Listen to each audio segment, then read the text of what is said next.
খবর শুনছেন দুর্গাপুর সংবাদ চ্যানেল থেকে। জানাবো আজকের বাছাই করা 10টি তাজা খবর। শুরুতেই হেডলাইন। দেশের একমাত্র এক্সিট পোল যেখানে ক্ষমতায় ফিরছেন না মোদি। বাংলায় বড় দল তৃণমূল।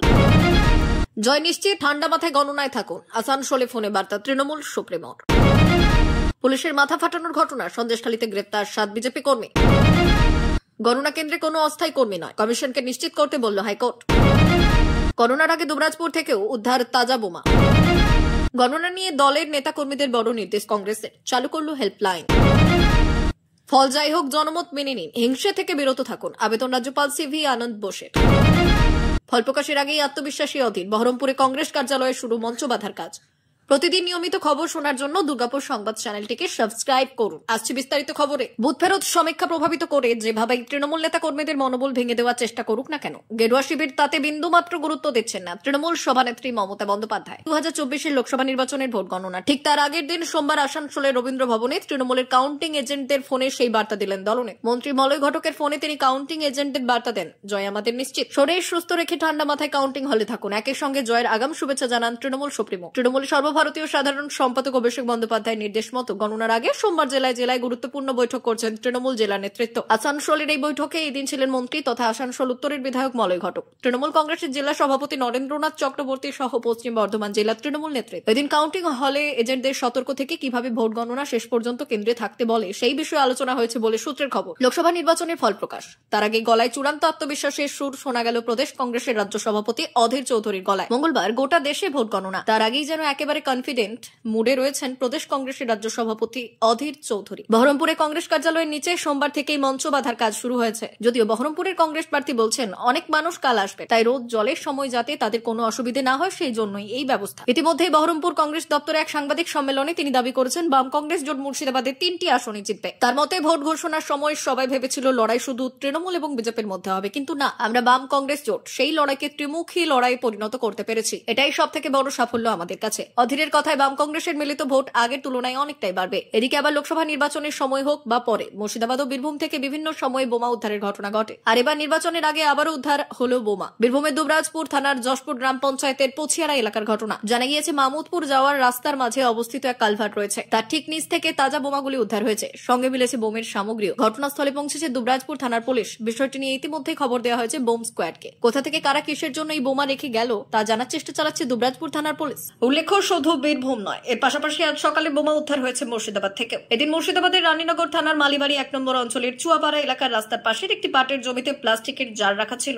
একই সঙ্গে পাশে রাখা ছিল একটি বস্তাও। সেই বস্তার ভেতরে প্রচুর পরিমাণে তাজা শকের বোমা উদ্ধার হয়েছে। এদিকে আবার রাজনীতিতে পা দিয়েই একেবারে লোকসভা ভোটের প্রার্থী টানা প্রচার করছেন হুগলির মাটিতে। এবার গণনার পালা, রাত পহলেই ভোট গণনা। তার আগে সোমবার রাতে গণনা কেন্দ্র ঘুরে দেখলেন হুগলির তৃণমূল প্রার্থী রচনা বন্দ্যোপাধ্যায়। গণনা কেন্দ্র পরিদর্শনের পর ছোট পর্দা দিদি নম্বর 1 নিজের প্রচারের উপর ভরসা রেখেও বললেন ভোট বাক্স কথা বলবে, আর কিছুটা ওপরওয়ালার হাতও আছে। পাশাপাশি রচনা এও বললেন যা হবে আমি হাসি মুখে মেনে নেব, সবার ওপর মানুষ সত্য, তার ওপর নাই। উল্লেখ্য নির্বাচনী প্রচার পর্বে রচনা রোড শোয়ে সভায় প্রচুর মানুষকে ভিড় করতে দেখা গিয়েছে, তবে তাদের মধ্যে কত মানুষ রচনাকে ভোট দিয়েছেন সেটা নিয়ে এখনো নিশ্চিত নন ছোট পর্দা দিদি নাম্বার 1। তার কথায় কাতারে কাতারে মানুষ ভিড় করেছিলেন, তারা ভোট বাক্সে ভোট দিয়েছেন কিনা সেটা কাল বুঝতে পারবো, এখনো বুঝতে পারছি না। তারা ভালোবাসেন বলে রাস্তায় দাঁড়িয়েছিলেন, কিন্তু তাদের মধ্যে কতজন তৃণমূল, কতজন বিজেপি, কতজন সিপিএম সেটা কেউ জানে না। ভোট বাক্সে কে কোন বোতাম টিপেছেন সেটা কেউ জানি না। লোকসভা ভোটের প্রচার পর্বে রচনা বন্দ্যোপাধ্যায়কে ঘিরে বিভিন্ন মিম ছড়িয়েছিল সোশ্যাল মিডিয়ায়, তা নিয়ে মাঝে মধ্যে বিরক্তিও প্রকাশ করতে দেখা গিয়েছিল রচনাকে। তবে আজ গণনা কেন্দ্র পরিদর্শন করে বেশ খোশ মেজাজেই দেখা গেল রচনাকে। ভোট গণনার আগের দিনে ইডির ওপর হামলার ঘটনায় জামিন পেলেন শেখ শাহজাহান। ইডির তদন্তকারী দলের ওপর হামলার ঘটনায় নেজার থানার শতপ্রণোদিত মামলা দায়ের করা হয়েছিল। সেই মামলায় জামিনের আবেদন জানানো হয়েছিল বসিরহাট আদালতে। সোমবার সেই আর্জির শুনানিতে বিচারক নেজার থানার ওই শতপ্রণোদিত মামলায় শাহজাহানের জামিন মঞ্জুর করেছে। যদিও শেখ শাহজাহানের বিরুদ্ধে আরো একাধিক মামলা রয়েছে, ফলে একটি মামলায় জামিন মিললেও জেল মুক্তি হচ্ছে না শাহজাহানের। উল্লেখ্য গত 5 জানুয়ারি রেশন দুর্নীতির তদন্তে সন্দেশখালীতে অভিযান চালিয়েছিল ইডি তদন্তকারী দল, কিন্তু শেখ শাহজাহানের বাড়িতে ঢোকার আগেই এক তুমুল জনরোষের মুখে পড়তে হয়েছিল এনফোর্সমেন্ট ডিরেক্টরেট ও কেন্দ্রীয় বাহিনীর জওয়ানদের। আক্রান্ত হয়েছিলেন ইডির অফিসাররা, মাথা ফেটেছিল, রক্ত ঝরেছিল। সেই দিন অভিযান সম্পূর্ণ না করে কোনো ক্রমে পালিয়ে প্রাণে বেঁচেছিলেন ইডি অফিসাররা। এদিকে 5ই জানুয়ারি ইডির ওপর ওই হামলার ঘটনার পর থেকেই এলাকা থেকে বেপাত্তা ছিলেন শাহজাহান। দীর্ঘদিন বেপাত্তা থাকার পর অবশেষে রাজ্য পুলিশের হাতে গ্রেপ্তার হয়েছিলেন তিনি। ভোট গণনার আগে রাজ্যবাসীকে হিংসে থেকে বিরত থাকার আহ্বান জানালেন রাজ্যপাল সিভি আনন্দ বোস। সোমবার বিকেলে এক ভিডিও বার্তায় এই আবেদন জানান তিনি। সঙ্গে জানান, কোথাও কোনো হিংসের ঘটনা ঘটলে রাজভবনের পেশ রুমে 24 ঘন্টা অভিযোগ জানানো যাবে। এদিন ভিডিও বার্তায় রাজ্যপাল বললেন, আগামীকাল ভোট গণনার জন্য গোটা দেশ অধীর আগ্রহে অপেক্ষা করছে, সঙ্গে বাংলাও। ফল যাই হোক না কেন, সেটাই দেশের জনমত ও বাংলার জনমত, তাই সবার সেই জনমতকে সম্মান জানানো উচিত। এই সময় আমাদের দুষ্কৃতীদের ব্যাপারে সতর্ক থাকতে হবে। এই সুযোগে হিংসের কারণে তারা সমাজে ক্ষতি করতে পারে।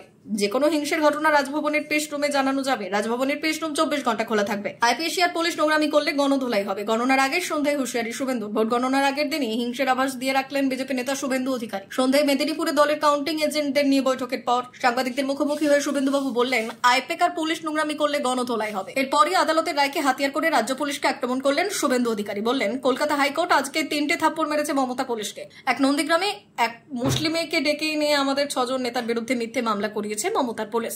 এত পাপ করছে ধ্বংস হয়ে যাবে। হাইকোর্ট সেই মামলা স্থগিতাদেশ দিয়েছে। ডাক্তার প্রণোদ টুডুর মতো একজন জনজাতি মূল বা স্বীকৃতি ডাক্তার, তাকে গর্বে তার খড়কুশমাতে মমতা ব্যানার্জির কিছু জঙ্গি প্রকাশ্যে মেরেছে, মাথা ফাটিয়েছে, তারপর তার বিরুদ্ধে জামিন অযোগ্য মামলা করেছেন। ভোট মিটতেই তৃণমূলের গোষ্ঠীদ্বন্দ্ব প্রকাশ্যে। তৃণমূল পার্টি অফিসের সামনে তৃণমূল কর্মীকে মেরে রক্তাক্ত করে দেওয়ার অভিযোগ দলেরই অপর গোষ্ঠী। আহত তৃণমূল কর্মীর নাম অনুপ বিশ্বাস। ঘটনাটি ঘটেছে নিউ টাউনের সুলমগুড়ি দক্ষিণ পাড়া এলাকায়। রবিবার রাতে বাড়ি ফেরার পথে এলাকারই বেশ কয়েকজন তাকে মারধর করে বলে অভিযোগ। অনুপ বিশ্বাস নামে ওই ব্যক্তি নিউ টাউনের সুলমগুড়ির দক্ষিণ পাড়ার বাসিন্দা। রবিবার রাতে কাজ করে বাড়ি ফেরার পথে তার বাইক আটকায় নরেশ সমাদ্দার নাটু। সঙ্গে ছিলেন উজ্জ্বল সহ আরো বেশ কয়েকজন। এরপরে তৃণমূল কর্মী অনুপকে বেধড়ক মারধর করে। তবে কি কারণে মারধর তা বলতে পারছে না আহত তৃণমূল কর্মী। অভিযোগ, যারা মারধর করেছে তারা জ্যাংরা হাতিয়ারা 2 নম্বর গ্রাম পঞ্চায়েতের তৃণমূল পঞ্চায়েত সদস্য অনুপম বিশ্বাসের অনুগামী বলে অভিযোগ। আদালতের নির্দেশে স্বস্তি মিলল 2 বিজেপি প্রার্থী। ঝাড়গ্রামের বিজেপি প্রার্থী প্রণোদ টুডু এবং বসিরহাটের বিজেপি প্রার্থী রেখা পাত্রের বিরুদ্ধে এফআইআর এর ওপর স্থগিতাদেশ দিলেন কলকাতা হাইকোর্টের বিচারপতি অমৃতা সিনহা। আদালত বলছে, আগামী 21শে জুন পর্যন্ত প্রণোদের বিরুদ্ধে কোনো কড়া পদক্ষেপ করতে পারবে না পুলিশ। মানিক পাঠের নামে এক ব্যক্তি প্রণোদের বিরুদ্ধে এফআইআর করেছিলেন। সেই এফআইআর এর ওপর স্থগিতাদেশ জারি করছে আদালত। মামলার পরবর্তী শুনানি 18 জুন। এদিকে আদালতে স্বস্তি পেয়েছেন বসিরহাটের বিজেপি প্রার্থী রেখা পাত্র। গত শনিবার বসিরহাটের ভোটের দিন গোলমাল পাকানোর অভিযোগ ওঠে রেখার বিরুদ্ধে। পুলিশ এফআইআর করে। রেখা তার বিরুদ্ধে আদালতে যান। সেই এফআইআর এর ওপর 5ই জুলাই পর্যন্ত স্থগিতাদেশ দিয়েছেন বিচারপতি অমৃতা সিনহা। 19শে জুন মামলার পরবর্তী শুনানি। বলা হয়েছে, রেখার বিরুদ্ধে কোনো কড়া পদক্ষেপ করতে পারবে না পুলিশ। ফের এক জওয়ানের বিরুদ্ধে মহিলাকে শ্লীলতাহানির অভিযোগ উঠেছে। ভোট দিয়ে ফিরে আসা এক মহিলাকে শ্লীলতাহানির অভিযোগ উঠেছে কর্তব্যরত এক সেনার বিরুদ্ধে। ঘটনাটি ঘটেছে বিটি রোডের পাইকপাড়া এলাকায়। অভিযুক্ত জওয়ানকে গ্রেপ্তার করেছে চিতপুর থানার পুলিশ। ভোটের সময় ডিউটিতে থাকা জওয়ানদের বিরুদ্ধে শ্লীলতাহানির একাধিক অভিযোগ উঠেছে। আবার একই জিনিস, জানা গিয়েছে ওই যুবক মদ্যপ ছিলেন। বিটি রোডের পাইকপাড়া এলাকায় এক মহিলার বাড়িতে ঢুকে পড়েন তিনি। এরপর ওই মহিলা শ্লীলতাহানি করা হয় বলে অভিযোগ। মহিলা চিৎকার শুরু করেন। সঙ্গে সঙ্গে ঘটনাস্থলে পৌঁছে যান স্থানীয় বাসিন্দারা। প্রতিবেশীরা পুলিশে খবর দেন। ঘটনাস্থলে পৌঁছে যায় চিতপুর থানার পুলিশ। জওয়ানকে গ্রেপ্তার করা হয়েছে। মহিলার পরিবার থানায় অভিযোগ দায়ের করেছে। ঘটনা তদন্ত শুরু করেছে চিতপুর থানার পুলিশ। এই ঘটনার সমালোচনা করেছে তৃণমূল কংগ্রেস। তৃণমূল কংগ্রেস তার অফিসিয়াল এক্স হ্যান্ডেলে লিখেছে, রাতে কলকাতায় এক মহিলার বাড়িতে ঢুকে তার শ্লীলতাহানি করে এক সিআরপিএফ জওয়ান। উলুবেড়িয়া জাঙ্গিপাড়া ঘাটালের পর এবার কলকাতায় এই ঘটনায় জড়িত কেন্দ্রীয় রিজার্ভ প্রেডেটরি ফোর্সের জওয়ান। বাংলার নারীরা বারবার অপমানিত হচ্ছে। তৃণমূলের প্রশ্ন, সিআরপিএফ এর এমন নারী বিরোধী কার্যকলাপে কেন নীরব স্বরাষ্ট্রমন্ত্রী অমিত শাহ? এতক্ষণ খবর শুনছিলেন দুর্গাপুর সংবাদ চ্যানেল থেকে। খবর এখনকার মতো এই পর্যন্তই। ধন্যবাদ।